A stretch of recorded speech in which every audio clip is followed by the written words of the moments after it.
গেমে যেহেতু এই 8টা প্লেয়ারের বক্স অ্যাভেলেবেল হয়েছে এবং এখান থেকে প্লেয়ার বাছাই করে নেওয়ার সুযোগ দেওয়া হবে, এজন্য অনেকেই জানতে চেয়েছেন কোন প্লেয়ার নিলে ভালো হবে। সবার প্রথমেই একটা কথাবার্তা ছিল যে ওয়েন নাকি বাতিস্তুতা, কোনটি নেবেন আপনারা? দেখেন, ওয়েনের স্পিড বেশি, ফিনিশিংও ভালো, কিন্তু ফিজিক্যাল কন্ট্যাক্ট নাই। বাতিস্তুতার কিন্তু স্পিড একটু কম, বাট ফিজিক্যাল কন্ট্যাক্ট অনেক বেশি। সো আপনার যেটা প্রয়োজন এখান থেকে আপনি সেইটা নেবেন। আপনি যদি মনে করেন কাউন্টার অ্যাটাক খেলেন খুব বেশি, সো ওয়েন নেবেন, দ্রুত বের হয়ে যাবে। বাট যদি পজিশন গেম খেলেন বা দ্রুত বের হওয়ার দরকার নাই, ফিজিক্যাল কন্ট্যাক্ট দিয়ে ধাক্কা ধাক্কি করে প্লেয়ার বের হবে, সেই ক্ষেত্রে আপনি বাতিস্তুতা নেবেন।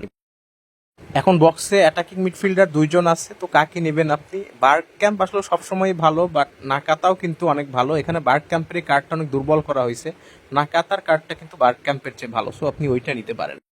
আপনার যদি পর্যাপ্ত স্ট্রাইকার থাকে, ডিফেন্ডারের অভাব থাকে, ডিফেন্সে ভালো করার দরকার হয়, তাহলে ডিফেন্ডার নেবেন সোজা হিসাব। আরেকজন রাইট ব্যাক আছে, উনিও কিন্তু ডিফেন্সের কাজ করবেন, তাকেও নিতে পারেন।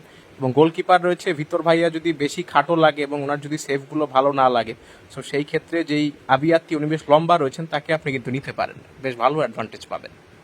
যারা উইং খেলেন তারা অবশ্যই এই উইঙ্গারকে নেবেন, কারণ ইনি গেমের মধ্যে অন্যতম সেরা একজন উইঙ্গার হবেন এবং আমার বিশ্বাস এই কার্ডটা অনেক ভালো খেলবে। সো আপনার স্কোয়াডের চাহিদা অনুযায়ী নেন।